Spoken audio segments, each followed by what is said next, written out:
Olá, bem-vindo ao Enfoque Jurídico, nosso programa de entrevistas com personalidades, operadores do direito e juristas que tratam de questões jurídicas e relevantes do nosso dia a dia. E hoje, com a satisfação de receber aqui o professor Dr. Ricardo Saeg, que é advogado, mestre, doutor e livre-docente pela PUC de São Paulo, formulador da teoria do capitalismo humanista e do jus-humanismo normativo, professor de filosofia e direito econômico. Ele é vice-presidente da Academia Paulista de Direito e presidente da Comissão de Direitos Humanos do IASP. Saeg, quanta satisfação, quanta honra recebê-lo aqui. Muito obrigado pela sua presença. É sempre uma honra tê-lo ao meu lado. Ricardo, a felicidade é minha. É muito bom, é muito prazeroso estar aqui com você. Você que é meu amigo querido, meu irmão de docência, um companheiro professor de filosofia também, uma pessoa maravilhosa, que superou todos os desafios de ordem profissional, de saúde, enfim, venceu todas as batalhas da sua vida, uma pessoa que realmente é inspiradora. Estar perto de você é um dos momentos mais raros e gratificantes da vida de qualquer pessoa. Né? Isso? Eu agradeço a Deus o fato de você ter cruzado o meu caminho e estar sempre perto de mim. Muito obrigado pelo convite. Eu queria agradecer também a Liliane Ventura, essa mulher espetacular, maravilhosa, que produz esse programa, né? Essa pessoa sensacional. Enfim, eu estou perto dos meus amigos e muito obrigado pelo espaço, muito obrigado você, telespectador aí, por perder um pouquinho do seu tempo a propósito aí da nossa conversa, né? A propósito das nossas ideias. Enfim, obrigado por tudo. Bom, eu só posso dizer, assim, de uma forma bem resumida, que é recíproco, porque eu poderia ficar aqui, acho que nós podemos ficar aqui tecendo elogios, né, de carinho, de afeto pela nossa amizade, assim, por Fraterna. não só um bloco do programa, mas todos os blocos do programa, enfim, mas quero reiterar então meus agradecimentos, que é Obrigado, uma gente. satisfação muito grande tê-lo aqui. Queria pedir licença para o telespectador para poder chamar o meu amigo da forma que eu sempre o chamei, de Rico, né? Que é esse amigo querido, esse meu irmão, que me faz sentir mais à vontade e poder falar assim, com mais espontaneidade, falar aqui entre amigos mesmo. Pode me chamar de Rico porque eu te chamo de Ricardo mesmo, então aí não confunde, já que nós somos Ricardos, né? Exatamente. O Rico é mais rico que eu em sabedoria, em inteligência e patrimonialmente também. Eu não digo mais, mas certamente fico rico com as amizades, né? Principalmente por ter amigos como você. Obrigado. Mas, Ricardo, vamos lá para o nosso bate-papo, né? Eu acho que Claro. já começa muito agradável, você é uma pessoa sensacional e eu queria falar um pouquinho, começar antes de entrar propriamente nos temas, né, da academia, perguntar algumas coisas em relação ao seu cotidiano, aos seus propósitos, aos seus ideais. E você foi candidato à última eleição da OAB de São Paulo, né? Eu queria que você falasse um pouquinho dessa experiência. Como é que você conciliou, primeiro, a sua vida acadêmica, a sua vida profissional como advogado, como professor, e ainda tocar uma campanha da OAB na proporção em que foi? Como é que foi isso para você? Olha, Rico, tem que fazer, não é? Os desafios aparecem ao longo da nossa vida e nós temos que fazer. Você sabe, eu deixo isso muito claro publicamente, né? O meu apego ao humanismo cristão, né? Essa ideia de que Deus estabelece em razão de nós instrumentos da sua missão de fraternidade, de caridade, de apoio ao próximo, de amar o outro como a si mesmo. E dentro dessas perspectivas, quando aparece uma convocação no caminho da vida, essa convocação tem que ser aceita ou não. Eu aceitei, meu nome emergiu como candidato a presidente da Ordem e cumpri a minha missão da melhor forma possível. Teve o respaldo de 32 mil advogados, 20% da categoria, com voto de qualidade, né? Ratificando todas as propostas que foram lançadas. E você me conhece, você sabe como eu penso. Eu penso que nós somos responsáveis pela comunidade, nós somos responsáveis pelo povo, nós temos que cumprir o nosso papel. A advocacia, ela tem que ser redirecionada para estar alinhada né, numa nova aliança com a população, essa população que emergiu, né, na sua cidadania, em razão dessas manifestações maravilhosas. Você que é presidente da Comissão de Cidadania do IASP, né, que faz par comigo lá na Comissão de Direitos Humanos, né, a gente bem sabe a importância real que isso tem, a importância concreta que isso tem, de uma vez por todas, nós cumprirmos a cláusula constitucional de fazer que todo o poder emane do povo, pelo povo e para o povo. Esse país tem que ser entregue para a população. Claro. Não é? E a gente tem que cumprir isso. Então, mas nessa sua trajetória, né, na sua campanha, você está assim, claramente dizendo que é como que se fosse um ministério você participar desse processo de seleção na OAB, né, democrático, que você teve uma votação muito expressiva, acho que quase 33 mil votos, né, 32 mil e tantos votos, que é muito significativo, né? Mas dentre os desafios que você encontrou, qual foi o que você pode destacar? E depois eu quero falar também da sua proposta, né? A sua proposta enquanto presidente, especificamente sobre a questão do Hospital do Advogado. Mas nos conta para nós qual foi a sua maior...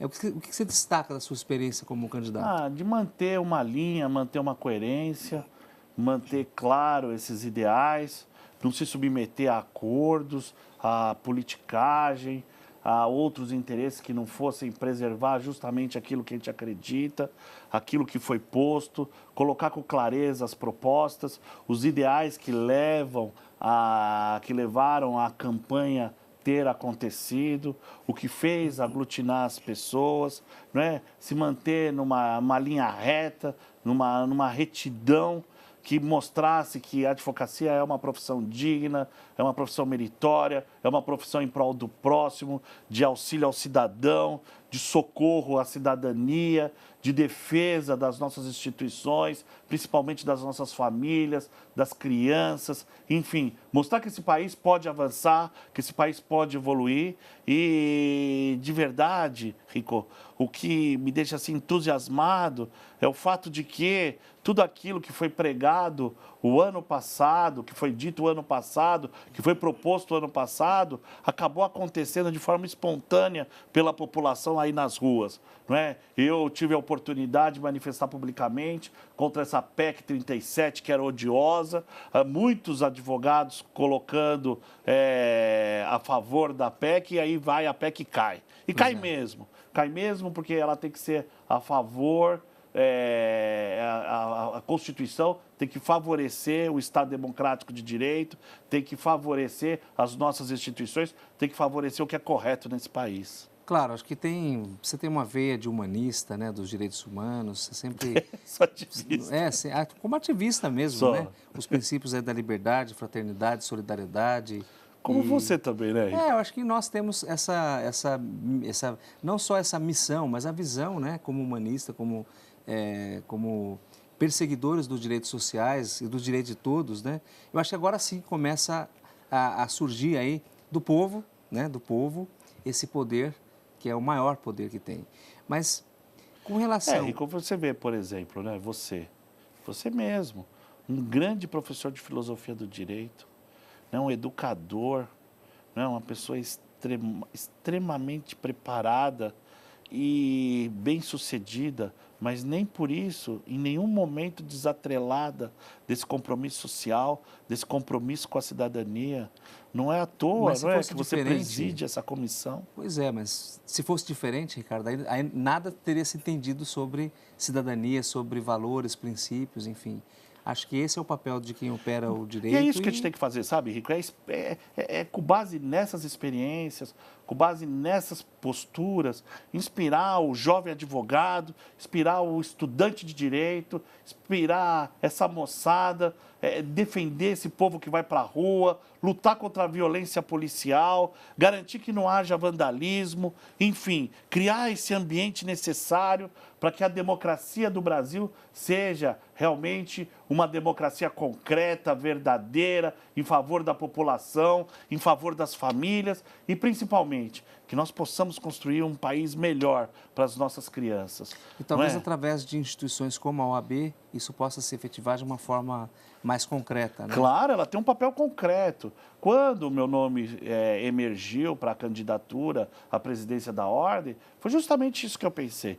Na oportunidade de cumprir uma missão, de atender uma convocação, que na minha concepção cristã foi Deus que colocou no meu caminho, e nessa medida é seguir, aceitar a missão, e missão dada é missão cumprida. Fui até o fim, disputei, fui democraticamente vencido, mas tive respaldo de 32 mil advogados. E esse respaldo eu queria aproveitar aqui a oportunidade junto a você, agradecer todos esses 32 mil companheiros que me respaldaram e dizer a vocês, eu jamais vou frustrar, eu jamais vou, de alguma forma, ir contra, ser incoerente a esse compromisso que eu assumi pessoalmente com cada um de vocês.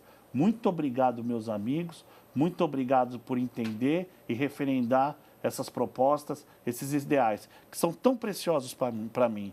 Né? Claro. Eu não vejo como uma pessoa pode viver num ambiente sadio, sem liberdade, sem igualdade, sem fraternidade. São as divisas que foram proclamadas desde a Revolução Francesa e que, de uma vez por todas, têm que ser implementadas. E essa implementação tem que ir para toda a humanidade e a partir do Brasil, porque o Brasil, com certeza, é o país da nova era. Eu acredito na nova era, não é? Porque eu acredito que esse país produz gente maravilhosa, como você, Ricardo, não é? Que para mim é uma referência, um baita de um filósofo, um super professor, uma pessoa extremada que mostra bem esse novo Brasil, que é absolutamente diferente daquele Brasil arcaico, daquele Brasil superado, daquele Brasil com as instituições frágeis, com a corrupção avassaladora, com a impunidade acontecendo, que não pode mais ser admitido. Nós temos mesmo que mudar esse país. E nessa medida eu quero cumprimentar e agradecer pela satisfação, pelo prazer e pela felicidade de ter visto essa massa da nossa população, principalmente dos nossos jovens, né? Desses moços e dessas moças que foram para a rua e fizeram esse país mudar. Olha, parabéns, vão para a rua mesmo, vamos combater a violência policial, vamos combater o vandalismo, mas vamos fazer emplacar esse país, o que é justo e o que é correto, para cada pessoa da população, para nossas famílias e construir um país melhor para as nossas crianças. Sensacional. Bom, você é um entusiasta, né, da busca da justiça social, da justiça distributiva, enfim, você é um entusiasta que entusiasma de fato as pessoas, acho que isso é muito importante. Mas, Ricardo, me diz uma coisa, com relação à sua participação nas eleições da OAB, dentro das suas propostas, há uma específica que era a criação do Hospital do Advogado, né? É isso. Como você acha que isso é possível e como seria implementado dentro da organização de como funciona a OAB? Eu acho, sabe, Rico, que está muito se discutindo o médico cubano, o médico disso, o médico daquilo. Eu acho que a saúde tem que ser universal, não é? E a saúde tem que ser, inclusive, gratuita e de qualidade para toda a população. Pelo menos está na Constituição, assim. Né? Exatamente. A gente tem que fazer essa Constituição valer. Mas aí sai a questão do mínimo existencial. Está lá o mínimo existencial. A saúde básica está garantida. Níveis básicos, que suficientes de subsistência. De forma digna, com esse mínimo que se garante. Esse mínimo que não existe. Que não existe. Não é? Esse mínimo que é subhumano, que coloca o homem numa situação de penúria e de miséria. Nesse país, ai daquele que fica doente, que não tem um plano de saúde milionário. Porque essa pessoa vai ser jogada à miséria, vai ser jogada à infortuna, e isso não pode ser admitido. A miséria de cada um de nós é a miséria de todos nós. Eu me sinto responsável pelo fato de eu ter tido uma saúde de qualidade, um respaldo médico hospitalar e de pessoas com tanta dignidade quanto cada um de nós não terem isso todos os dias da vida. Então, quando surgiu a oportunidade, não é, dessa candidatura para a Ordem, eu fiz questão de deixar clara essa marca, que a Ordem ia lutar pela população, ia lutar por uma saúde pública, universal e de qualidade, gratuita para toda e qualquer pessoa, como acontece nos países de primeiro mundo. Claro. Não é? Porque você vai no Canadá, você pode até ter um médico particular, mas tem saúde de qualidade gratuita fornecida pelo Estado para todo mundo. Na Europa, a mesma coisa. Em todos os países tidos como civilizados, é assim que acontece. E por que não acontece no Brasil, que é a sexta economia do mundo, que tem o sexto maior patrimônio da humanidade? Isso não pode acontecer. Claro. Isso tinha que acontecer a partir da ingerência da ordem junto ao governo. O governo ia ter que vergar, ia ter que dar saúde para a população. E a ordem tinha que dar o exemplo para os próprios advogados, que todos tivessem isso. E a ordem tinha condições de promover. Ela tem um orçamento de 299 milhões por ano, ela tem um orçamento milionário, as nossas mensalidades são muito caras e isso pode subsidiar muito bem os planos de saúde. Um plano de saúde de qualidade e subsidiado para cada advogado. Porque um advogado lançado para a miséria, Rico, significa a miséria de toda a advocacia. Um advogado lançado que cai na armadilha da doença significa uma armadilha para toda a advocacia. Isso não pode ser tolerado, isso não pode ser admitido. E depois? Não é? Eu creio mesmo. Eu creio que podem ser construídos, né, 13, não é um não, são 13 hospitais. 13 hospitais do advogado em São Paulo, em cada uma das 13 regiões geopolíticas do Estado. Só para advogados ou eles podem atender outras pessoas também? Para os familiares, porque eu não consigo me desvincular da minha família. Claro. A desgraça da minha família é a minha desgraça. Então, o apoio que eu tenho que ter como profissional tem que ter para a minha família, porque eu não tenho condições profissionais de atuar se a minha família não estiver bem. Não é? Nós somos homens decentes, nós somos pessoas de família, pais e mães, irmãos, filhos, que têm responsabilidade não só conosco, mas com as pessoas que nós amamos. Aí, Henrique, funciona assim. As custas judiciais têm que servir como fonte de custeio. Ela tem que parar de financiar o caixa do governo, que não devolve nada, que não faz nada para ninguém, que só... Essa é a grande indignação das pessoas, É lógico, né? É lógico. Ricardo, nós começamos um papo agora, depois eu ainda quero falar bastante do capitalismo humanista, mas vou pedir licença para a gente fazer uma pausa e nós voltamos já já.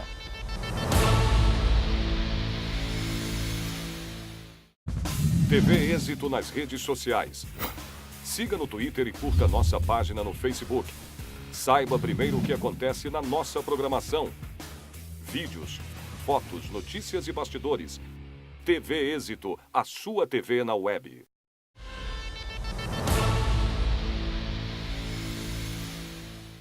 Estamos de volta com o programa Enfoque Jurídico. Participe conosco enviando suas críticas, sugestões para contato@enfoquejuridico.com.br. E hoje, com muita honra, recebendo aqui o professor, o jurista Ricardo Saeg. Ricardo, nós falávamos no bloco anterior, né, sobre a sua trajetória aí na campanha da OAB, falamos um pouco das políticas que norteiam a instituição e você, como entusiasta, deu aí para nós uma aula, uma brilhante lição sobre a instituição, sobre o projeto do Hospital do Advogado, que eu acho sensacional. Tudo que se direciona a benefício das pessoas é sempre muito bem-vindo e tem que ser. Ninguém pode ser contra a projetos sociais dessa natureza. Mas eu queria nortear um pouquinho agora esse nosso bate-papo para falar do seu tema, talvez, acho que o capitalismo humanista, né? Uma teoria importante. E queria começar pedindo para que você explicasse aos nossos telespectadores o que é o capitalismo humanista. Rico, olha, eu já te dei o livro, mas vou te dar de novo, para você poder mostrar aqui para o público. Muito bom. Ó, eu agradeço capitalismo humanista. duplamente, porque eu já recebi de fato, tanto é que eu citei no meu livro de Direitos Humanos, que vai sair a nova edição.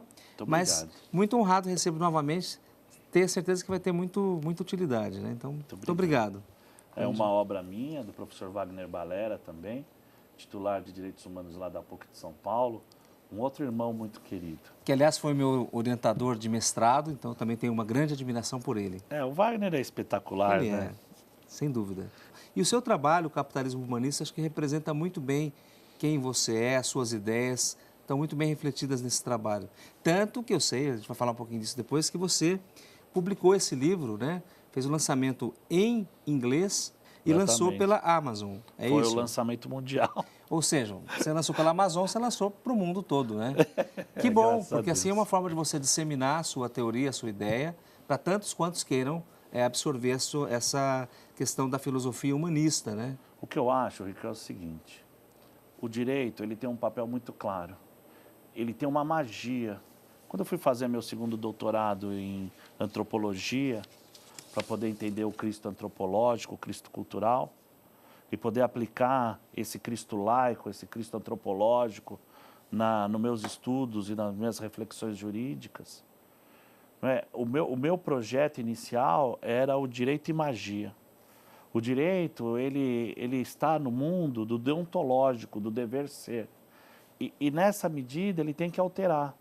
Ele tem que alterar o mundo ontológico, o mundo do ser. Alterar em favor da convivência entre os homens, em favor da fraternidade universal, em favor da harmonia, em favor da igualdade, em favor da liberdade, esses valores que tanto inspiram cada um de nós, e notadamente a sua obra, né, Ricardo? Sua obra olha, é espetacular, leiam, hein? Leiam o que o senhor me escreve.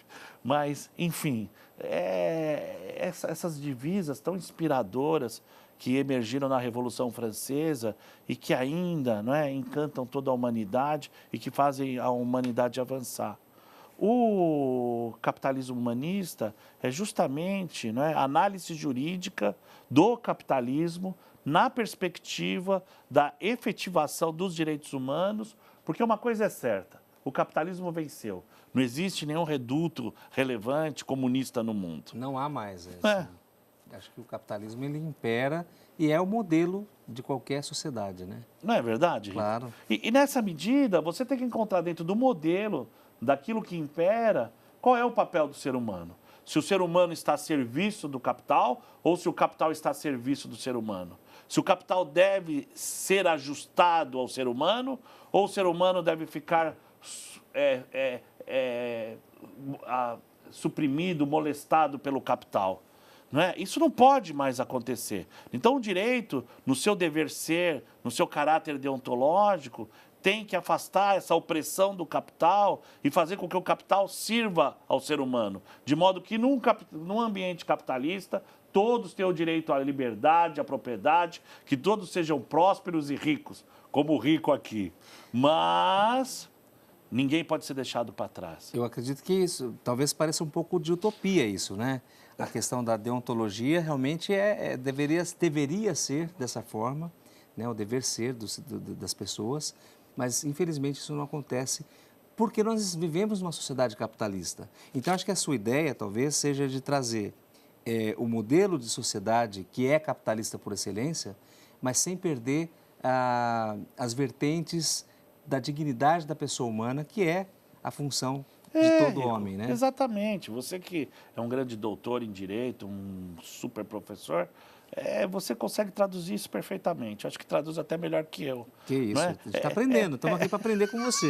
Imagina. Porque esse tema capitalismo humanista, ele é áspero, né? Olha, eu não acho que é utopia, mas também infeliz daquele homem que não sonha, que não tem utopia. Infeliz daquele homem que não tem meta. Infeliz daquele homem que não é comprometido com a sociedade. Infeliz daquele homem que é desamparado de valores concretos em favor da família, das crianças e do povo. Eu acho que bem-aventurado aquele que luta por um mundo melhor. Eu penso dessa forma. E nessa medida, eu penso que os nossos esforços, nossas reflexões acadêmicas, para elas realmente terem valor dentro da universidade, dentro da academia, tem que ser direcionada em favor do homem. E a teoria do capitalismo humanista é justamente essa tentativa de fazer esse ajuste. Na verdade, da dignidade da pessoa humana, exatamente como você falou, Rico. Mas de que forma? Todos têm direito à sua prosperidade, à sua liberdade, ao seu patrimônio, ao seu sucesso pessoal. Mas ninguém pode ser deixado para trás.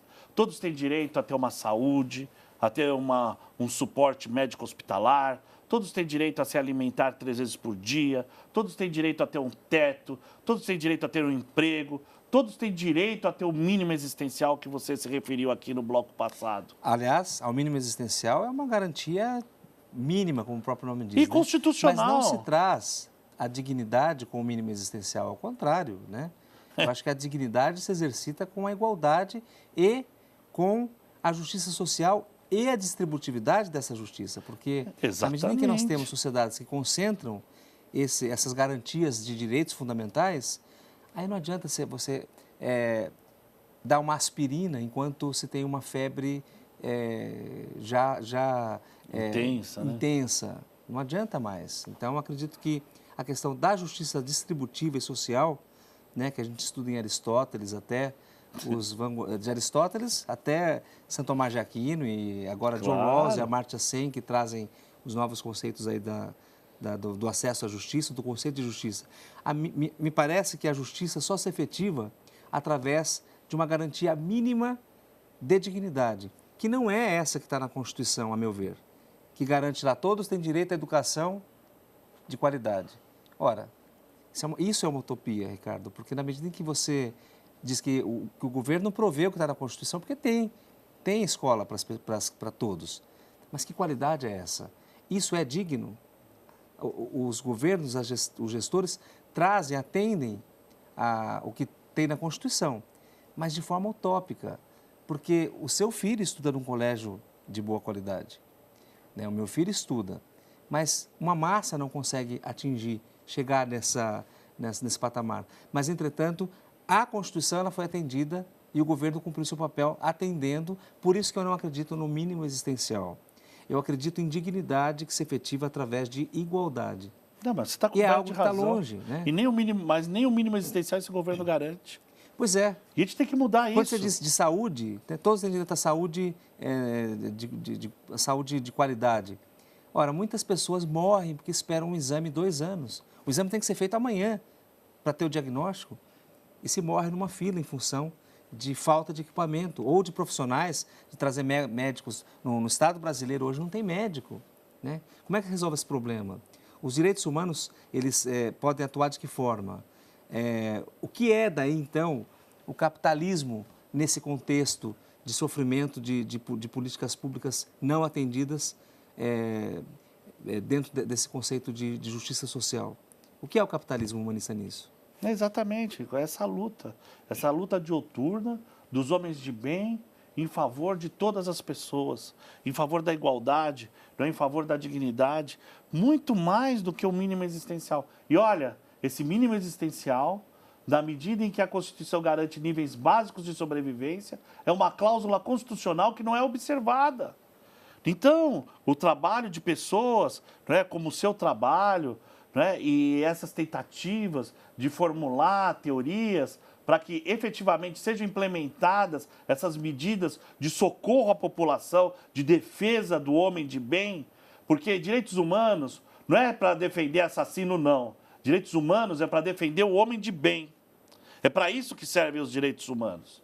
Entretanto, toda pessoa é imagem e semelhança de Nosso Senhor. É assim que eu penso. De modo que também tem uma dignidade que tem que ser preservada em qualquer circunstância. De modo que os direitos humanos atendem a você, ao seu vizinho, a todas as pessoas de bem e a todas as pessoas que você preza. Por conta disso, Rico, que eu penso que hoje no Brasil se forma uma nova comunidade jurídica representada por pessoas como você, por exemplo, não é? Que são preocupadas, totalmente atreladas a um compromisso inquebrantável de defesa da população, de justiça social, de justiça distributiva. É dar a cada um o que é devido. E o que é devido é escola, educação, saúde, alimento, moradia, todos os direitos sociais. Nós temos que garantir os direitos da população. E a população está indo para a rua para se garantir. E a ferramenta, em verdade, são os tributos, né? Através da arrecadação é que o governo tem que devolver à sociedade tudo isso que já está na Constituição. Mas isso faz parte também um pouquinho do direito econômico que nós vamos falar. Eu vou pedir licença novamente para a gente fazer um breve intervalo, porque o papo ele é inesgotável aqui. Eu peço licença, vamos fazer um intervalo, a gente volta já. Invista em seu futuro. Faça pós-graduação na EPD, melhor corpo docente do Brasil. Mais de 30 áreas do direito. Localização estratégica. Confira condições especiais para matrículas para o segundo semestre de 2013. Acesse nosso site www.epd.edu.br.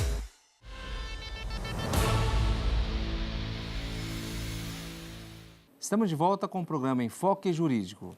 E hoje recebendo aqui com muita honra o professor Dr. Ricardo Saeg. Ricardo, o nosso papo ele não se esgota, né? Acho que tem muitos temas. Tanto quero deixar aqui já consignado, registrado um convite para você voltar, para nós escolhermos alguns temas e debater, para que a gente possa fazer um debate aqui. Claro. Tão gostoso, tão bom como esse que nós estamos fazendo aqui agora.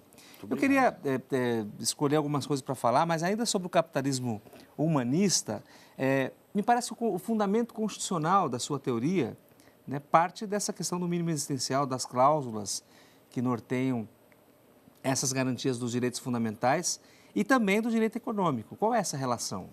Porque o artigo 170 da Constituição, eu peço desculpas aos telespectadores, mas eu vou citar o artigo porque para saber que existe uma cláusula constitucional específica que garante isso para você e para as pessoas que você ama, para as pessoas das quais você é o responsável. Diz o seguinte: a ordem econômica fundada na livre iniciativa e na valorização do trabalho humano tem por fim assegurar a todos existência digna conforme os ditames da justiça social. Então não me venha falar que não existe na Constituição um preceito de capitalismo humanista. Porque a ordem econômica fundada na livre iniciativa, no capitalismo, mas também na valorização do trabalho humano e do ser humano, ela tem por fim garantir a todos existência digna. Então essa garantia tem que ser implementada. Ela não pode ser uma garantia do capital, é uma garantia de todos, é uma garantia do ser humano, é uma garantia sua, é uma garantia minha, é uma garantia das nossas crianças, é uma garantia da nossa família, é uma garantia das pessoas que nós amamos e das pessoas das quais nós somos responsáveis. Então, de uma vez por todas, sabe, Rico, nós temos que implementar esse movimento da rua, no direito, né, que ele seja feito de forma pacífica, porque Gandhi derrubou o Império Britânico pela manifestação pacífica, sem abrir mão das manifestações corajosas que enfrentaram a opressão e a violência policial, tal como aconteceu aqui no Brasil. Não é? Nós temos que, de uma vez por todas, implementar a nossa Constituição. Nós temos uma Constituição Federal, essa Constituição tem que ser cumprida e o Estado tem que respeitar essa Constituição. O Executivo, o Legislativo e o Judiciário. Essa é a nossa missão e, da minha parte, no que eu puder, eu vou fazer isso ser cumprido. Muito bom.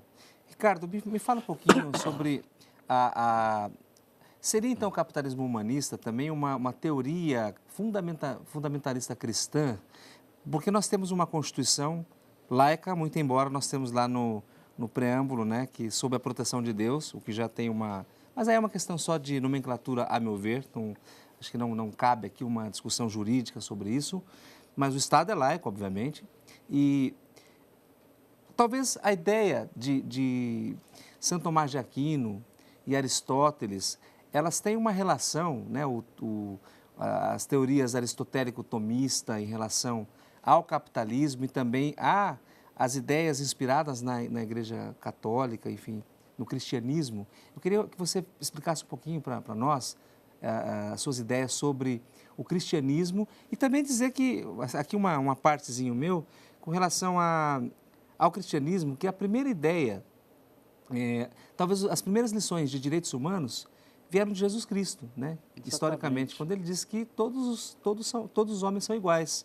Acho que a primeira, antes mesmo de nós analisarmos os documentos históricos dos direitos humanos, de João Sem Terra até os dias de hoje, a primeira ideia que se tem de direitos humanos veio de Jesus Cristo. Então, dentro desse conceito de uma Constituição laica, da história, das teorias de Aristóteles a Santo Tomás de Aquino, que encampou as ideias do Aristóteles, fala um pouquinho para nós desse fundamentalismo cristão, como funciona? Não existe fundamentalismo cristão.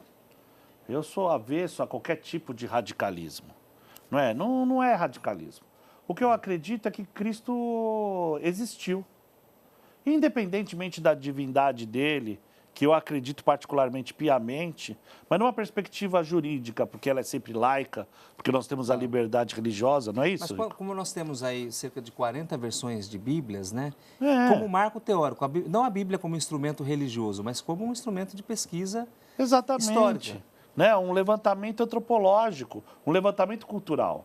Eu quero desafiar quem diga que Cristo não foi um pacificador, de quem diga que Cristo não foi um grande filósofo, de quem diga que Cristo não deixou uma grande mensagem, porque ele foi sim um pacificador, ele foi sim um grande filósofo, e ele deixou sim uma grande e poderosíssima mensagem. Uma mensagem de amor, uma mensagem de caridade, uma mensagem de fraternidade.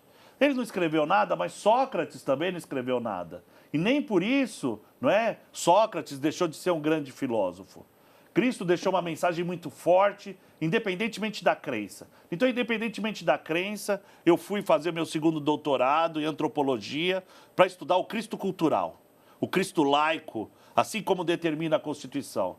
E parto da mensagem de Cristo. Existem autores do direito, né, teóricos, professores, que são baseados em Sócrates, outros são baseados em Habermas, outros em Kelsen, e assim por diante, cada um se pautando em um ou outro filósofo. O meu filósofo é Jesus Cristo.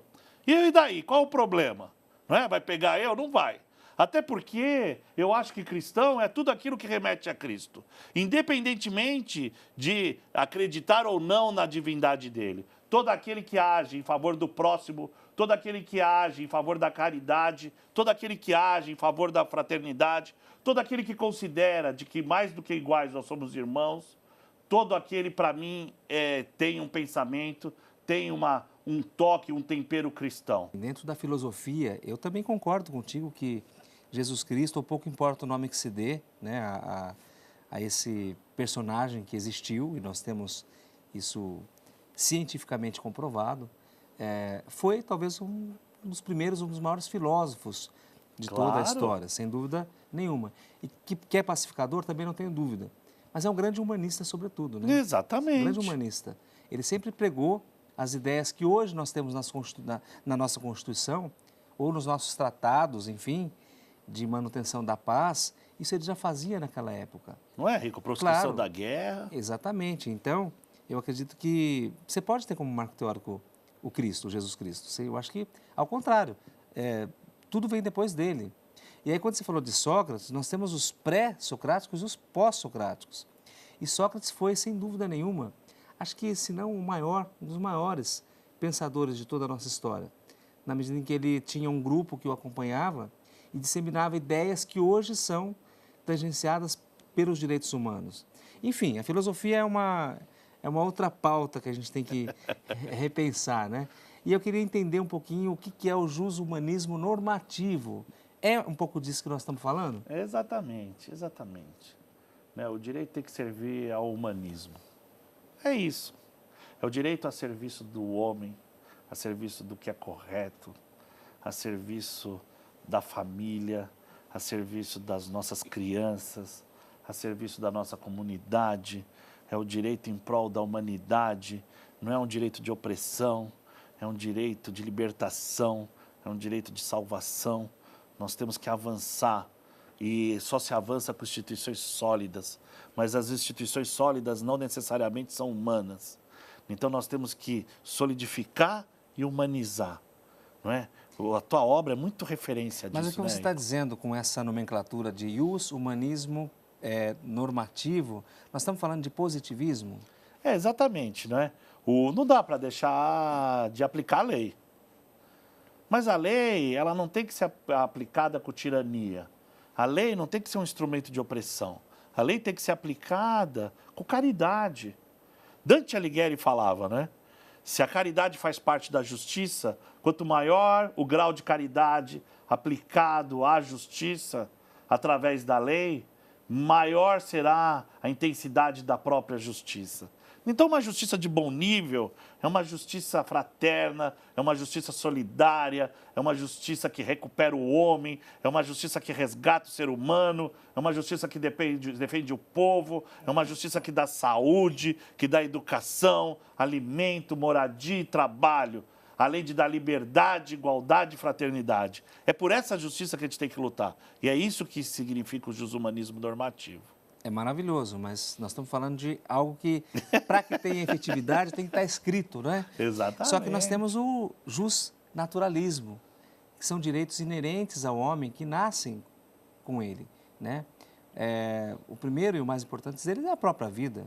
Claro. É algo que não se discute, a vida é o bem maior de qualquer discussão, né?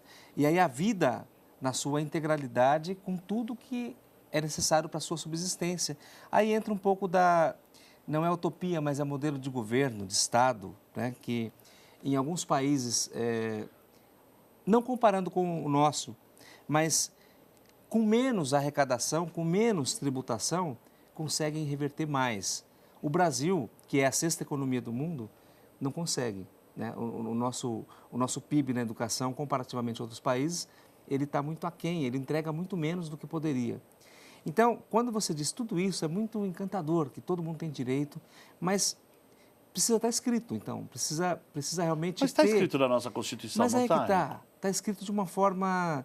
Se é a lei maior, se nós temos uma Constituição rígida, com cláusulas pétreas, com garantias fundamentais, a direitos fundamentais, e nós temos toda essa ordem de problemas, de desigualdade, de fome, de miséria, de desemprego, de problemas na saúde, na educação, enfim, tudo aquilo que se apregoa como digno para a subsistência humana, o Brasil é um celeiro de exemplos de violações a esses direitos. Exatamente. Inclusive a corrupção. Quando nós participamos de eventos e congressos ou ou workshops em direitos humanos, às vezes eu fico não envergonhado em falar do Brasil, mas causa um certo constrangimento em saber que nós temos um país tão rico e tão pobre no que diz respeito a essas violações, né? Acho que quando nós falamos de populismo, de corrupção, o Brasil emerge como exemplo, como ranqueando, né? O topo. O topo.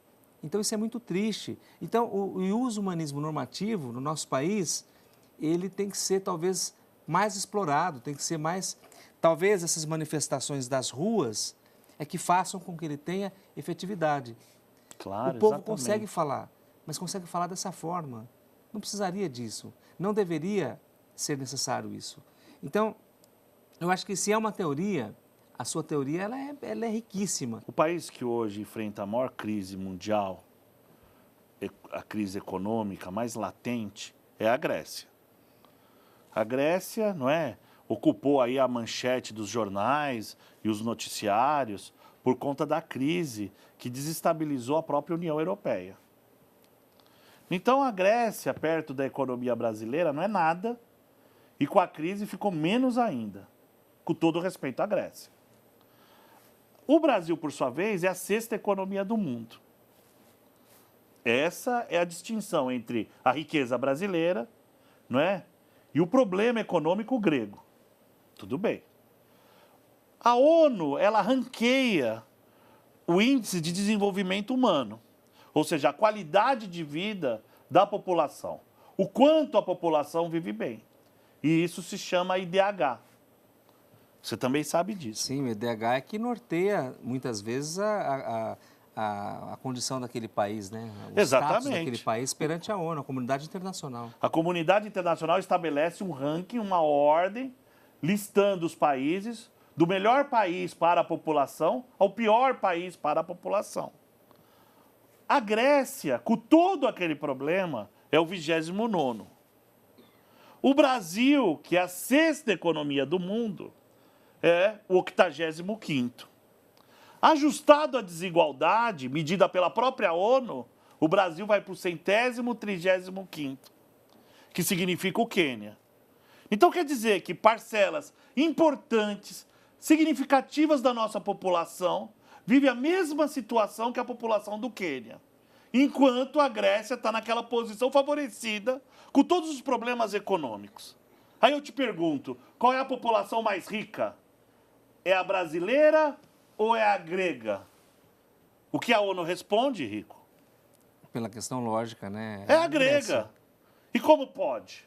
Porque esse nosso país é injusto, esse nosso país é desigual, o direito é mal aplicado, ele é aplicado em favor de uns poucos, em detrimento de todos nós. E todos nós significa você, eu e cada um dos nossos irmãos brasileiros. Isso tem que mudar. A comunidade acadêmica, os professores das universidades têm que ensinar essa garotada aplicar um direito, não um direito elitista, um direito em favor dos poderosos, mas um direito fraterno, um direito em favor de todos. A ordem tem que lutar por isso, os advogados têm que lutar pela população, porque essa é a luta dos homens de bem, dos homens e das mulheres de bem. E essa luta tem que ser implementada. Esse movimento das ruas, principalmente aqueles que fizeram o movimento pacífico nas ruas, mostraram que essa implementação é possível e que esse país tem que mudar. O que essas manifestações deixaram absolutamente claro é um propósito só, um Brasil melhor. Essa é a pauta da rua, por um Brasil melhor, por um avanço civilizatório. Muito bom. Ricardo, eu vou fazer novamente um intervalo e nós voltamos para continuar esse papo sensacional. Invista em seu futuro. Faça pós-graduação na EPD, melhor corpo docente do Brasil. Mais de 30 áreas do direito. Localização estratégica. Confira condições especiais para matrículas para o segundo semestre de 2013. Acesse nosso site www.epd.edu.br.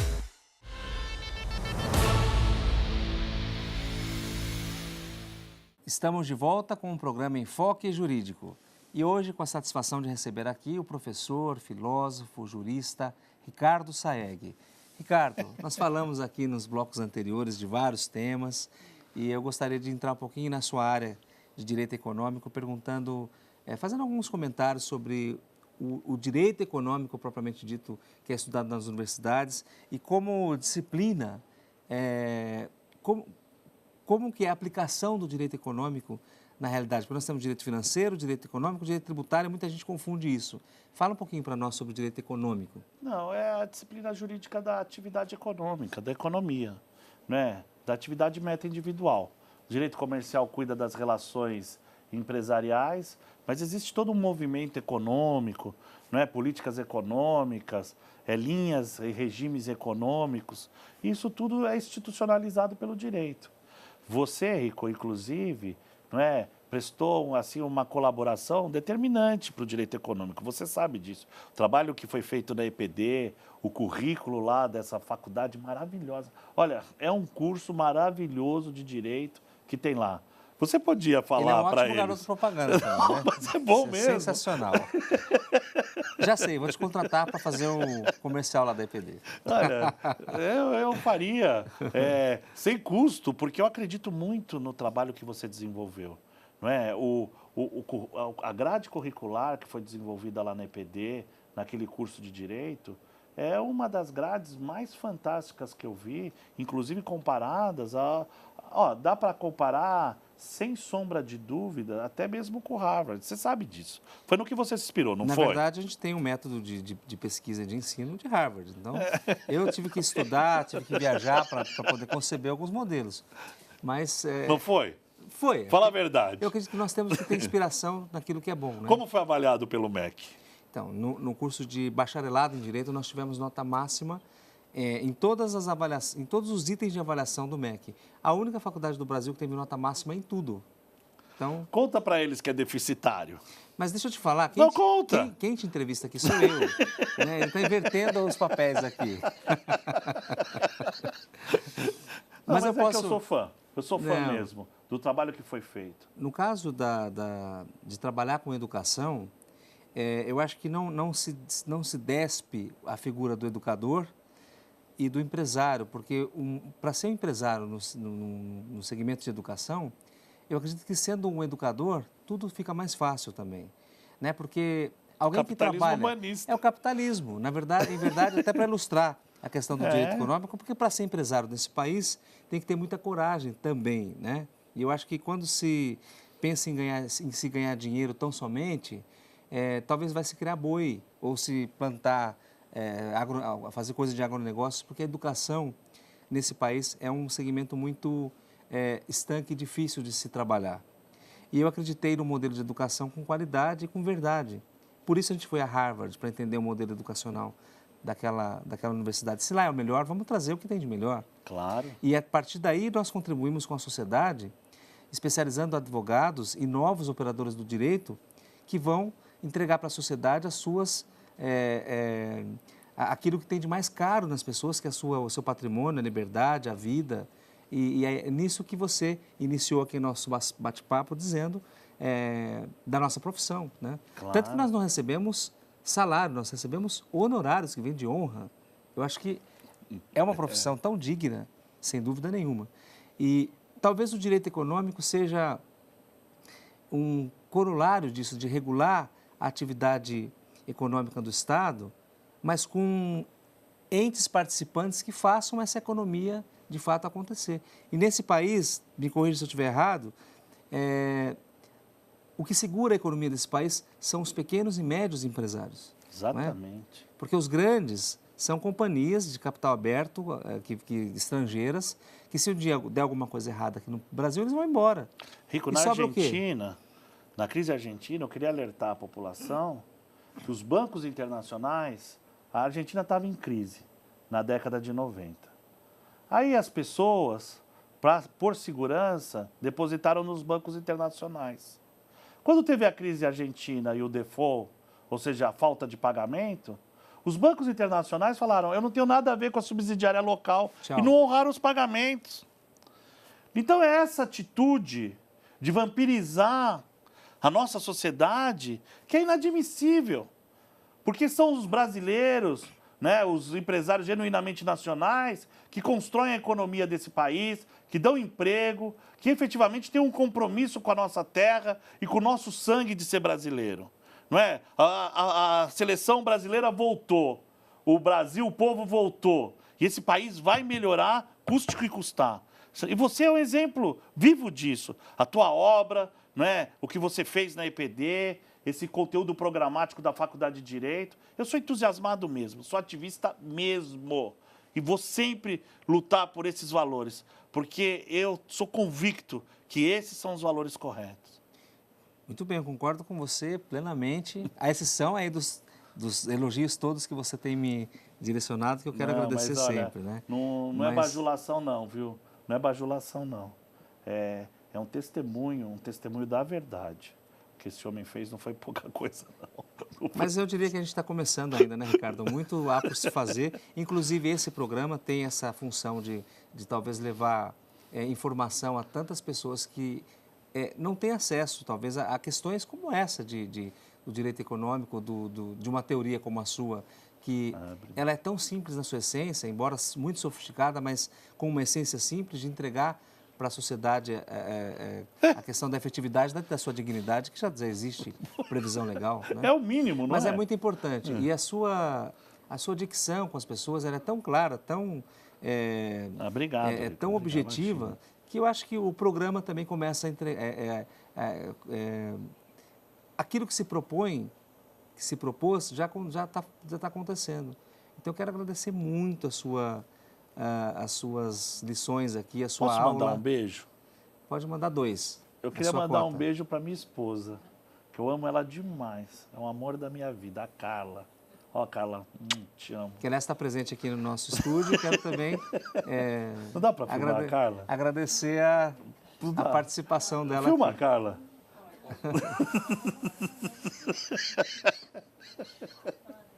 E olha, quando o programa for ao vivo, aí a gente pode fazer uma interação com o público também. Tá bom. Mas, de qualquer maneira, Ricardo, eu quero agradecer imensamente a sua participação, a sua disposição, a sua paciência em participar. A gente sabe que os horários são realmente muito difíceis, né? Você tem uma atividade muito intensa na advocacia, como professor.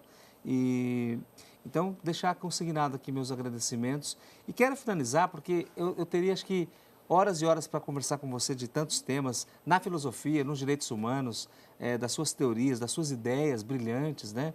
Como ser humano, como amigo, como cidadão, enfim, você é muito rico em tudo Obrigado. isso. E rico, literalmente falando, né? Mas eu quero fazer algumas rápidas considerações, algumas perguntas. Eu queria que você deixasse um pensamento seu. Gostaria de saber também algumas coisas em relação ao que você mais gosta de fazer, assim, um hobby que você tem. Queria que você falasse um pouquinho, porque você deixou muito claro aqui a pessoa que você é, através da sua naturalidade. Então, conta para nós um pouquinho mais de você. Não, o meu hobby... Eu sou pai de 4 meninos. E meu hobby é brincar com as crianças. Eu me divirto muito com eles. Então são 5 crianças, você e mais 4. A gente retoma, né? A gente retoma. Esse é meu hobby predileto. É estar com a minha família, com a minha esposa, com as minhas crianças e interagir com eles, conversar, observar as experiências deles, eles enxergando, descortinando o mundo. Não tem coisa mais fascinante, não é, do que a nossa família. Meu hobby é ficar próximo dos meus amigos, como eu estou fazendo isso agora. Eu queria agradecer a você, telespectador, que é a causa desse programa, né, a oportunidade de poder estar mais uma vez junto desse amigo tão querido que é o Ricardo, da Lili, não é? Enfim, eu sou um cara bem simples. Eu gosto de coisas simples. Eu gosto do que é básico no ser humano, né? Eu acho que a felicidade ela reside justamente nessa simplicidade. A gente vê nas crianças, né, você dá um presente sofisticado, eles não estão nem aí. Aí você dá um caminhão que faz um barulhinho, eles adoram o caminhão, ou até mesmo uma bola de futebol. Não tem coisa mais simples, mais redonda do que uma bola e o sucesso que ela faz. É, né? garantido, né? Garantido. Muito bom. E fala para nós aqui um pensamento que você gosta. Um pensamento. Mais do que iguais, nós somos irmãos. Né? Isso Muito pauta toda a minha vida. Muito bom, Ricardo. Muito obrigado. E fica aqui o convite para você voltar, porque acho que o nosso papo ainda vai longe. E obrigado pela sua amizade também. Acho que eu quero... Aqui a gente acabou invertendo os papéis em alguns momentos, mas foi sensacional. Muito bem, vamos deixar um pensamento do programa de hoje, de Aristóteles, que diz assim: sem amigos, ninguém escolheria viver, mesmo que tivesse todos os outros bens. Obrigado pela sua audiência e até o próximo programa.